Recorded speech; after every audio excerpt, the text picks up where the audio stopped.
Gujarat high court દ્વારા આપણી બંધારણીય સંસ્થા જીપીએસસી ને ખૂબ સ્ફોટક સવાલો પૂછવામાં આવ્યા છે.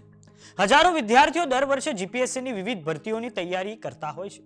જીપીએસસી દ્વારા સેટ કરાતા પ્રશ્નપત્રોમાં ભૂલોને પડકારતી અનેક અરજીઓ ગુજરાત હાઈકોર્ટમાં થઈ છે. ત્યારે ગુજરાત હાઈકોર્ટે રાજ્યની ટોચની ભરતી એજન્સીને 8 મુદ્દાસર પ્રશ્નોના જવાબ આપવા હવે આદેશ કર્યો છે. તો આવો જાણીએ શું છે સમાચાર. નમસ્કાર, જમાવટ સાથે હું છું પાર્થ.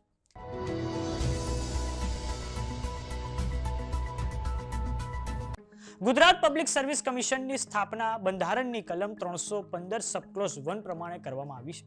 દર વર્ષે હજારો વિદ્યાર્થીઓ ગુજરાત સરકારમાં જોડાઈ શકે તે માટે જીપીએસસીની વિવિધ વિભાગોની જે પરીક્ષા હોય છે તેની તૈયારીઓ કરતા હોય છે.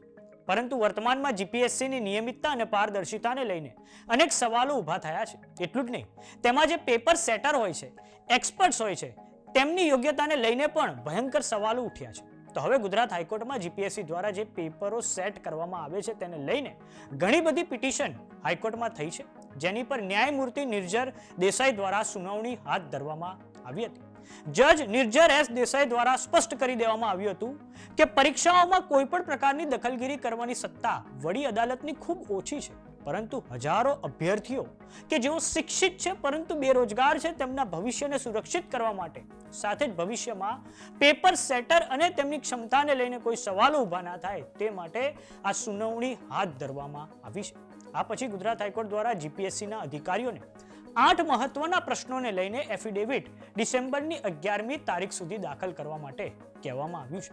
હવે જાણીએ કે ગુજરાત હાઈકોર્ટ દ્વારા કયા 8 પ્રશ્નો જીપીએસસીને પૂછવામાં આવ્યા છે.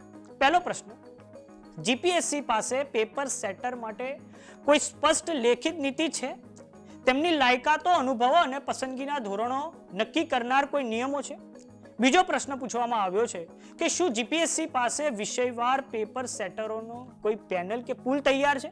જો હા, તો તેમાં જરૂરી નિષ્ણાંતોની લઘુત્તમ સંખ્યા કેટલી અને તેની માન્યતા કેટલા સમય સુધી રહે છે અને આ પેનલ કેટલા સમય માટે માન્ય રહે છે? ત્રીજો પ્રશ્ન, આ પેપર સેટરોની યાદી કેટલા સમય દરમિયાન અપડેટ કરવામાં આવે છે? નવા સેટરો જોડાય છે અને જૂનાને બદલવામાં આવે છે, તેની પ્રક્રિયા આખી શું છે? ચોથો સવાલ, પેપર સેટરોની પસંદગી કેવી રીતે થાય છે? શું આમંત્રણ દ્વારા? અને જો આમંત્રણ હોય તો કોણ તેમને આમંત્રિત કરે છે?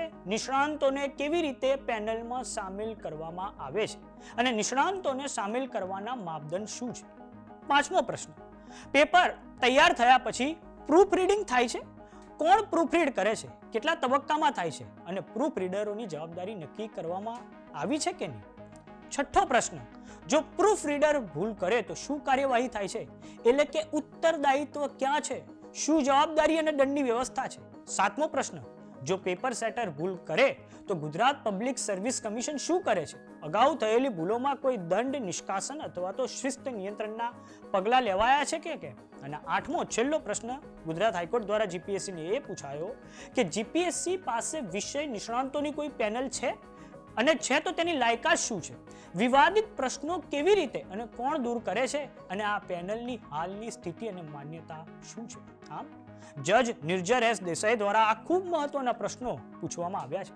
અગાઉ જ્યારે રાજ્યની વડી અદાલતે પેપર સેટર્સ અને નિષ્ણાંતો માટે પસંદગીના માપદંડો વિશે પૂછપરછ કરી હતી, ત્યારે કમિશને ગુપ્તતાના આધારે માહિતી જાહેર નહોતી કરી. અહીં એક બીજી વસ્તુ દર્શક મિત્રો આપને જણાવી દઈએ કે જીપીએસસીના બોર્ડમાં મંજૂર સંખ્યાબળ 7 સભ્યોનું છે, પણ અત્યારે બોર્ડમાં 5 જગ્યાઓ ખાલી છે. બીજા રાજ્યોની વાત કરીએ તો કેરળમાં 21 સભ્યોનું, તમિલનાડુમાં 15 સભ્યોનું, રાજસ્થાનમાં 11 સભ્યોનું, કર્ણાટક અને ઉત્તર પ્રદેશમાં 9 સભ્યોનું બોર્ડ અસ્તિત્વમાં છે. તો ગુજરાત પબ્લિક સર્વિસ કમિશને તાત્કાલિક ધોરણે બોર્ડમાં જરૂરી સભ્યોની નિમણૂક કરીને બીજા રાજ્યોના પબ્લિક સર્વિસ કમિશન પાસેથી શીખવું જોઈએ. આમ ગુજરાત હાઈકોર્ટ દ્વારા 8 સવાલોને લઈને એફિડેવિટ દાખલ કરવા માટે જીપીએસસીને સમય આપ્યો છે અને જીપીએસસીને કહેવામાં આવ્યું છે હાઈકોર્ટ દ્વારા કે 11 ડિસેમ્બર સુધીમાં તમે 8 સવાલોના જવાબના રૂપમાં એક એફિડેવિટ દાખલ કરો. તો આ કેસને લઈને જે પણ અપડેટ હશે તે માટે જોતા રહો જમાવટ. જો તમે અમને યુટ્યુબ પર જોઈ રહ્યા તો સબસ્ક્રાઇબ કરો. જો તમે અમને ઇન્સ્ટાગ્રામ અને ફેસબુક પર જોઈ રહ્યા તો ફોલો કરો. સાથે જ અમારી વોટ્સઅપ ચેનલ આવી ગઈ છે, જોઈન કરવાનું ન ભૂલતા. નમસ્કાર.